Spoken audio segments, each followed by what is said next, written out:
ఇక బులెటిన్ లో డీటెయిల్స్ చూస్తే నల్గొండ జిల్లా నాగార్జున సాగర్ ప్రభుత్వ దవాఖానాలో దారుణం జరిగింది. ఇంజెక్షన్ వికటించి 17 మంది చిన్నారులకు ఒక్కసారిగా అస్వస్థతకు గురయ్యారు. ఇంజెక్షన్ చేసిన అరగంటలోనే చలి, జ్వరం, వాంతులు, విరేచనాలతో పిల్లలు తీవ్రంగా ఇబ్బందులు పడ్డారు. దీంతో వెంటనే అప్రమత్తమైన వైద్యులు బాధితులను ఐసీయూకి తరలించారు. ప్రస్తుతం పిల్లలకు ప్రత్యేక వైద్యం అందిస్తున్నారు. ఘటనపై దవాఖానా అధికారులు విచారణ ప్రారంభించారు.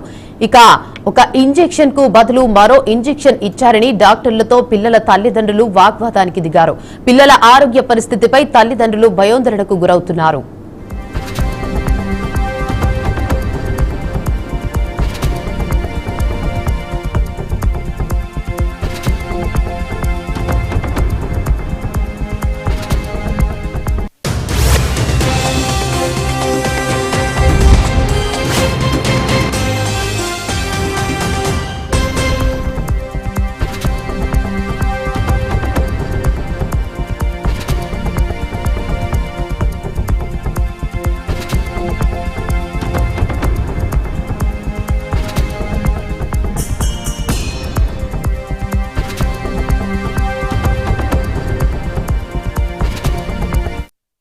ఇక బ్రేకింగ్ న్యూస్ చూస్తున్నాం. నల్గొండ జిల్లా నాగార్జున సాగర్ ప్రభుత్వ దవాఖానాలో దారుణం జరిగింది.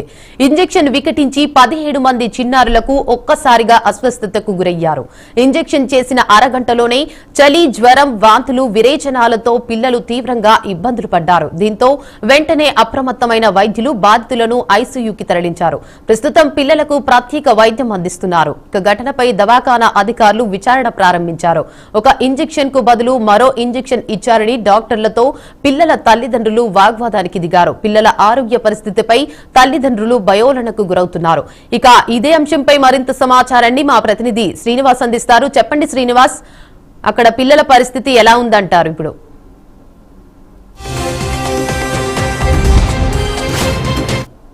ఎవరైతే పిల్లలని జాయిన్ చేశారో వాళ్ళకి సంబంధించినటువంటి వార్డులోని 17 మంది పిల్లలకు అస్వస్థకు గురైంది. దీనికి సంబంధించి చూసినట్లయితే ఒక్కసారిగా ఆ కుటుంబ సభ్యులు కూడా పెద్ద ఎత్తున ఆందోళన వ్యక్తం చేస్తున్నారు. దీనికి సంబంధించి చూసినట్లయితే సంబంధించినటువంటి పిల్లల తల్లిదండ్రులు పెద్ద ఎత్తున ఆందోళన వ్యక్తం చేస్తున్నటువంటి పరిస్థితి. ఈ 17 మందికి సంబంధించినటువంటి పిల్లలకు నైట్ అంటే సాయంత్రం రౌండ్ లోని వైద్యము వికటించడానికి ప్రధాన కారణం కావచ్చు. దానికి సంబంధించినటువంటి ఇంజెక్షన్స్ వేసిందా లేకపోతే వారికి టానిక్స్ తో పాటు వికసించినట్టు కూడా వైద్యులు చెప్తున్నారు. దీనికి సంబంధించి పూర్తి సమాచారాన్ని మాత్రం అక్కడ ఉన్నటువంటి డాక్టర్స్ తో పాటు మరికొంతమంది వైద్యం కోసం అయితే ఐసీయూలో జాయిన్ చేస్తూ ప్రత్యేక వైద్యం చేస్తున్నట్టు తెలుస్తుంది దేవిక. అయితే వైద్యుల నిర్లక్ష్యం వల్లే ఇలా జరిగి ఉండొచ్చా?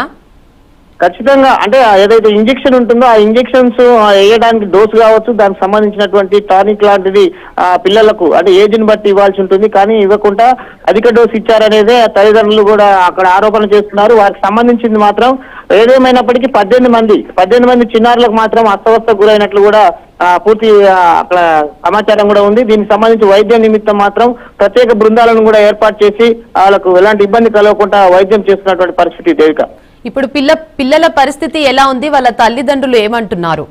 ప్రస్తుతానికి ఎప్పుడైతే అది వైద్యం వికటించిందో వాంతులు, విరేచనాలు జరిగిన పరిస్థితి, దాంతో పాటు అక్కడ ఉన్నటువంటి వైద్యులు కూడా ప్రత్యేక బృందంగా ఏర్పాటై దానికి సంబంధించినటువంటి ఇంజెక్షన్స్ ఎందుకు రియాక్ట్ అయింది, దానికి సంబంధించినటువంటి విషయాలు ఏమిటి అనేది కూడా పరిశీలిస్తున్నారు. ఈ వికటించినటువంటి ఇంజెక్షన్స్ లో ఉన్నటువంటి డోసు కానీ దానికి సంబంధించినటువంటి ఇంజెక్షన్ అప్లై చేసినప్పుడు జరిగినటువంటి విషయాలన్నింటినీ కూడా పూర్తిగా అక్కడ ఉన్నటువంటి వైద్య నిపుణులు కూడా ప్రత్యేక బృందంగా ఏర్పడి వైద్యం చేస్తున్నారు దేవిక.